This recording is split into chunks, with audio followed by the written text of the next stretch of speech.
What's going on, everybody? Welcome to the FN Studios here in downtown Toronto. We're talking about Kelvin Gastelum, as he has been suspended for 6 months after no-showing the UFC 205 weigh-in. The fight with Donald Cerrone did not materialize. Now we get Donald Cerrone fighting Matt Brown in Toronto. So thank you, Kelvin Gastelum, for that. But it seems like he's blowing it right now. Mm-hmm. Yeah, you feel for the guy. I mean, when you do miss weight, part of the penalty is you give away part of your purse and you suffer a bit of public ridicule. That's been part of the tradition of fighting.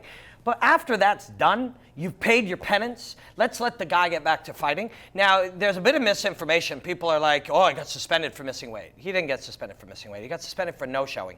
Even that's a bit weird. How many on the smaller level fight cards have we gone to?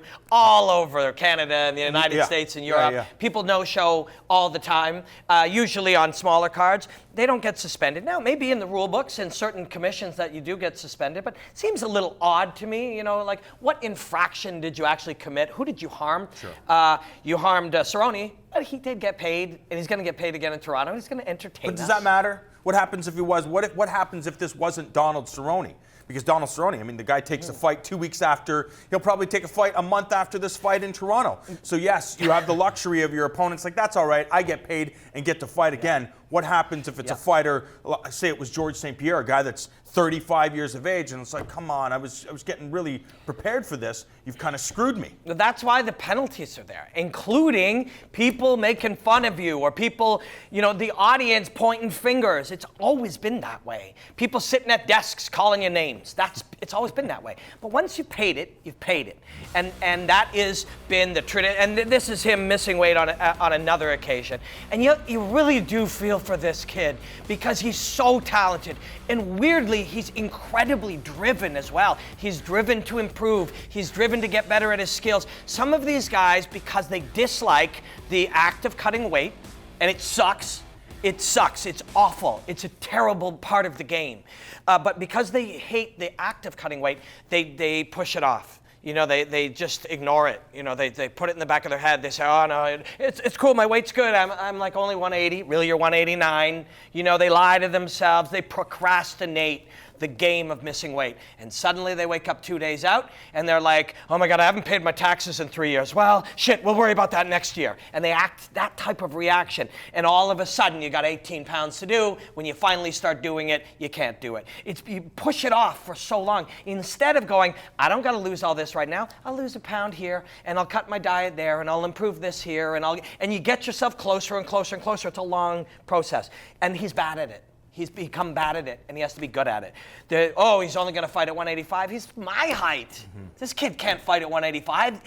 He's got to help himself. The people around him, his management, all those people, got to sort this mental thing out and help the kid get to 170 because he's a fantastic fighter. You and I were in Montreal for TKO, and we saw that one of the adrenaline guys, Jesse Ronson, missed weight, and we talked to Mark Hominick, and he was furious. He's like, this is part of the job. You don't fight unless you make weight. And everybody was actually very upset because of Ronson and the fact that everybody believes that he should be fighting at the highest level, and these things continue to happen. But what happened after that night? The guy got a bonus because he erases everybody's memory of the weight cut because he goes out and has the type of performance that he has. Is it as simple as that for Kelvin Gastelum? He doesn't get to fight this time. Sure. And he didn't show up. So now we've circled back to this. The pain that a guy's got to feel when he's so driven and he's so good and he's so talented and he's a good human being and he wants to be a champion and he realizes he screwed it all up, throw your hands in the air, march off, don't show up at the weigh-ins. That's why we find ourselves here. Yeah, I feel for him. I really do. You should. He's a human being with dreams and goals who's screwing himself. So you go back, you do what you got to do. If you got to do a fight at 185, you got to do a fight at 185. But this suspension is wrong. It doesn't make any sense. Do you believe that it'll be overturned? If it's overturned, then maybe he can fight Tim Kennedy. But you know, you got a brand new commission in New York who's just doing their best. And then you got a commission of arrogance in Toronto, and I don't use that lightly.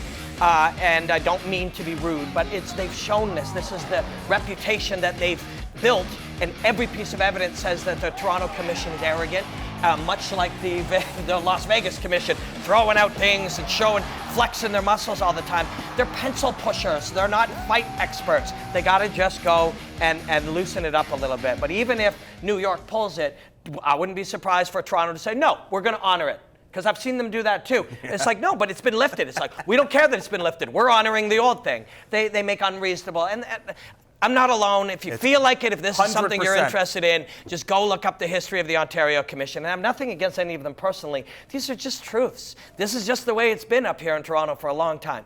And so, would we like to see Kelvin Gastelum get his shit together, end up fighting Tim Kennedy in Toronto? Of course. And wouldn't you like to see Gastelum turn the corner, get it together, and a year from now, all we're talking about is what an amazing fighter he is at 170 pounds? Of course. Kelvin, get it together. I have a question, though. As the sport evolves, you know, we look at boxing, and I know mixed martial arts has been compared to boxing over the ages. Do you believe that different weight classes should occur? When you look at Kelvin Gastelum, he's been fighting at 70, he's missed weight a bunch of times, too small for 185 pounds. Does he fit somewhere in between? And today he's a welterweight. Right. He's just terrible at cutting weight, and it's because of procrastination in the weeks leading up to it. It's something he has to address himself, and when he does, he's going to blow our minds because he's a fantastic welterweight fighter. Will we see Kelvin Gastelum take on Tim Kennedy at UFC 206 in Toronto?